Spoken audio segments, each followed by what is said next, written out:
Hey guys, Gemini here doing more replay analysis. This replay was sent in by Benji. He is a diamond pro us, and he says he just felt hopeless against Nidus Swarm Host. Any advice? As I'm sure I'll run it, as I'm sure to run into it again. Funny enough, with the new Swarm Host patch, you probably won't, but just in case, I'll still do this.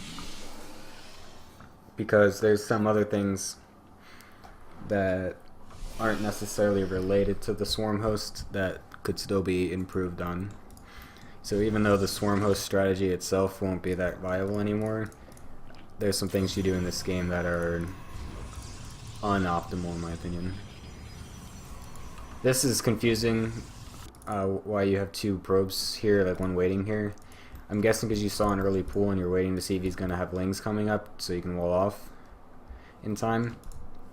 But this doesn't need to be here. This could be patrolling outside his ramp, so that way you see when the lings first come out, and then not only will you continue to have it on their side of the base to check if he has a third or whatnot, you can have it so that he'll be chasing the probe from the start, so that you can, as you're like going back and forth between these two bases checking where the third is, his lings are going to be following you. Because he's gonna want to kill the probe, because Zergs don't like having probes on the map that are unaccounted for. So that'll buy you enough time to get your cannon up and won't have to worry about walling off or anything, or keeping a probe down here. This is something I did for a really long time too. I was always scared of lings running by, because Zergs always do that. They just YOLO lings no matter what, because they're brainless. I'm just kidding. They always do that, and I was always scared, so I'd always leave a probe there, even though I knew that they really couldn't get them in at any point in time. But just recently I've been better at it, knowing the timings of when lings could come out, and seeing no lings coming out with a scouting probe up front, knowing that I don't have to keep this thing over here so it can mine more. So this is unnecessary. So basically, okay, here's another way to say it. This probe could be doing a lot of things. Like it's not like I'm saying you shouldn't have anything on the map and you should be mining as much as possible. That's not what I'm saying. Because you usually should have this probe out, but it's not doing anything. It's not actually proving any worth. Like if you're gonna if you're gonna use it for this situation, you might as well have it back mining and giving you more income. But it's doing here, or sitting here, doesn't do you anything. What it needs to be doing is checking for the third and the lings went out. So that's another way to think of it. But your opener is generally pretty good. Like again here, you're like this probe. Even now, the zealot's out. This is probably just an accident. But even then, before then, you didn't need it out. This cannon is also unnecessary, since you see it's only 4 lings. One zealot can deal with four lings by itself. So the cannon is actually not necessary. And you could also just get a stalker or sentry out earlier, before your Stargate that you throw down. And then they won't be able to break the rocks down by the time you can get it out. So the cannon is a little unnecessary. You also take a long time to start warp gate, which is not good. Make sure you get on that. Just a small thing so you don't have to do this, put this gateway here instead of there, simple things like that. The gases also seemed late, I believe. If you're doing, yeah. I do this build a lot now too, where you just get the Stargate right after the Cybercore, and then you get Warp Gate after the Stargate. Well, you want to be getting your gas with these minerals right here. See how you're floating a lot right now and you're not actually doing anything with it? Also, you should be chrono boosting probes non-stop. I didn't notice that the first time I looked at this. That's really bad, actually. That you're in diamond and have this much chrono boost saved up at the 6-minute mark. I'm not saying this to be like rude or harsh. Well, it is kind of harsh, but like by this point in diamond, you should have chrono boost knocked down already. So work on making sure you have constant chrono boost going non-stop. But these minerals right now, right after the Stargate is made, at 31 to 33 supply, it would be around 33 if you were chrono boosting probes. Then that's when you get your double gases, but you don't get them for a while. Not as long as I thought, but still a decent, enough time where your gas income is cut a bit. So when you go Phoenix, I do this all the time as well now, but I do it with a different follow-up by going to charge lot HT, like Sir SOS. So the first thing, actually I'll wait to say that until I get to the more drastic part, which is in a little bit here. You use these Phoenix to clear out overlords, which is good, that's what you want to do. You clear out the overlords, but then this happens, and this is one of the worst things you could ever do with a Phoenix opener. Look at how long these Phoenix are sitting here doing absolutely nothing. You were there for a good minute and a half, maybe. I'm not going to go back to check, but it was a really long time. I was on ×2 speed, and they were sitting there for that long. Like, that was a really long time that they're doing absolutely nothing. The whole point of the Phoenix opener is not to just clear out the overlords around you, but to take map control, get map vision, and scout yourself. The fact that you only killed the overlords and then let them sit here for a good, maybe 2 minutes almost, is really bad, and not using your build to the whole point of, like, it's defying the whole point of the build, which is to get early map control.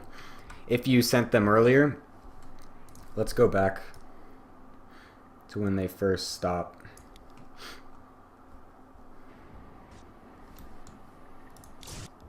So if right after this overlord died,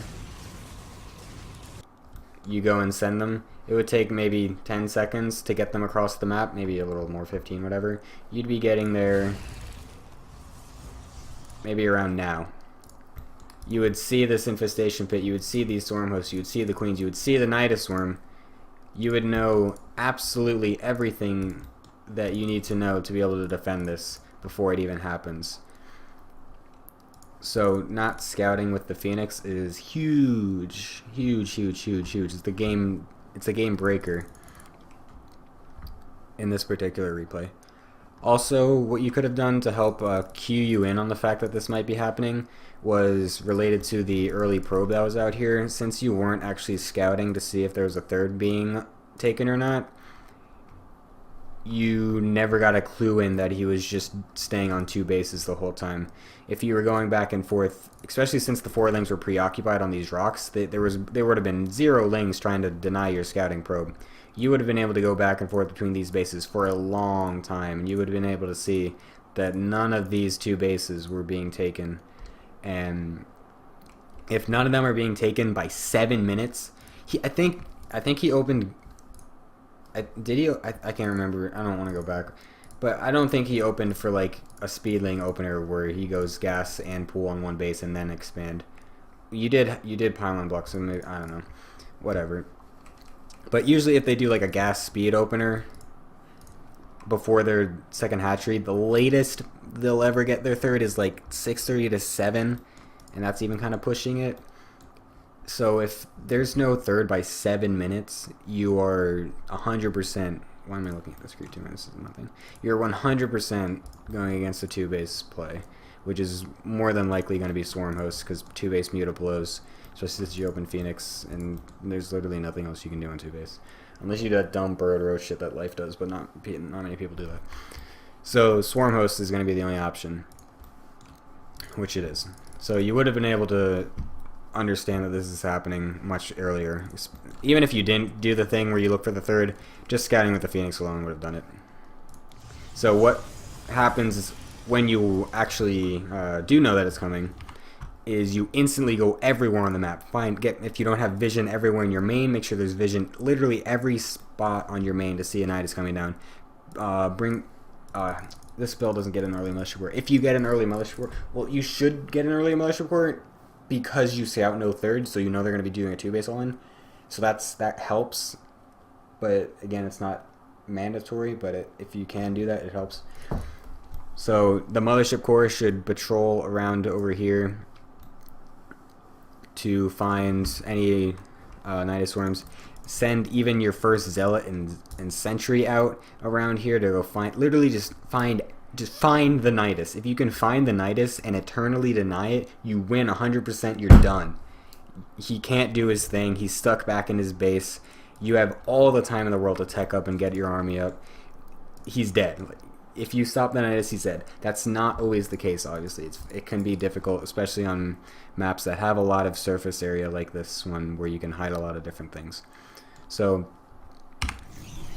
assuming it does get up, which it does, you didn't see it, luckily, by your probe. Also, the sound, of course, you would have clued in. This is cool. This is really good. But you don't continue doing it. He does have a lot of transfuse, so if he was on top of his transfuses, that wouldn't have actually done anything. But what it does do is it denies this creep spread. If you force him, if you can kill the queens, that's obviously amazing, but that's most likely again not going to happen. But if you just force him to use all of his transfuses, or all of his energy on transfuses instead of creep tumors, that limits the swarm host play drastically early on.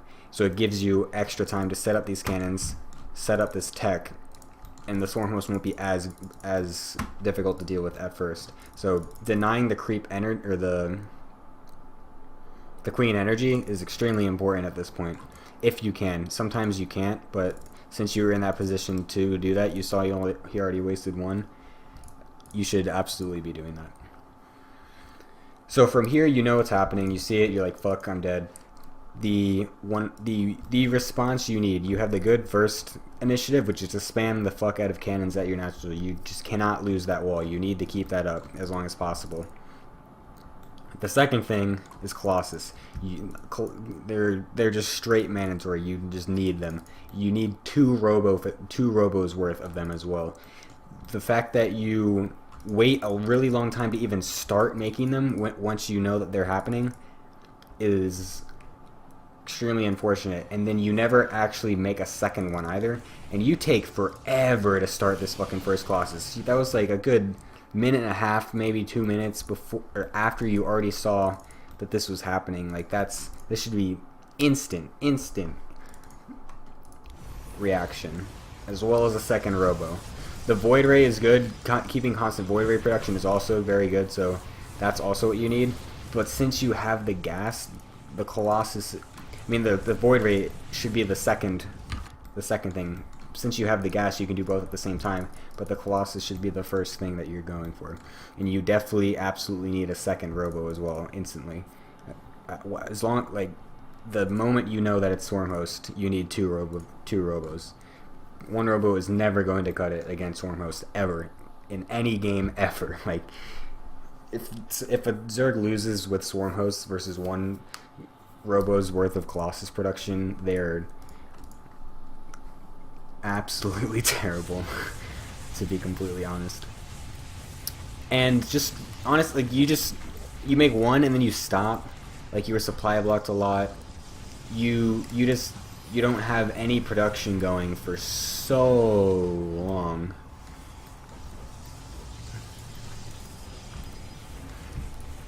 Like, when this stuff is happening, you just want to be spamming pylons early on. You just want to be spending things and just making sure you're not getting supply blocks, just so that you can make as many units as brutally possible as soon as possible. The only thing that'll win this is a massive amount of units. You just need units everywhere.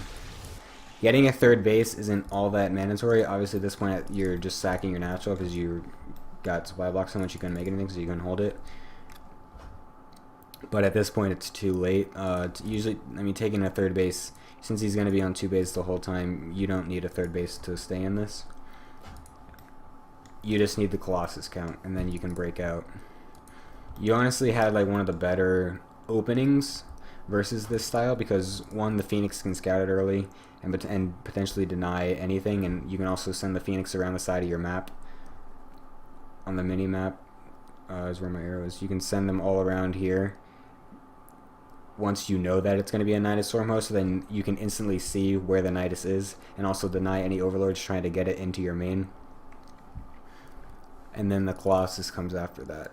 Sometimes you can jump on it early when they just pop out if you were making enough units, and that can really also just completely shut it down. But basically, you just need to see it happening, and then go into double Robo Colossus with that big cannon wall that you were actually doing. But other than that, there is not much else to say about this one. The counterattack was kind of your last option, but it doesn't. Obviously, you just don't have anything to actually counterattack with, so it's not going to really do anything. Also, get a Warp Prism. That's one thing I also forgot. Since you're getting 2 Robos, you can afford to have one making a Colossus and one making a Warp Prism at one point in time during that, so you can do a counterattack. He's pretty set up well in the front of his base, but if you go back into the main, it's only Spore Crawlers. You can just put a Warp Prism all the way over here, send some Zealots in. He has to send a lot back, or he just loses a base. So when you have the double Robo up, then you can spare 1 Warp Prism, but then the rest should be all Colossus. So that's all I got for this one, so hope you enjoyed it.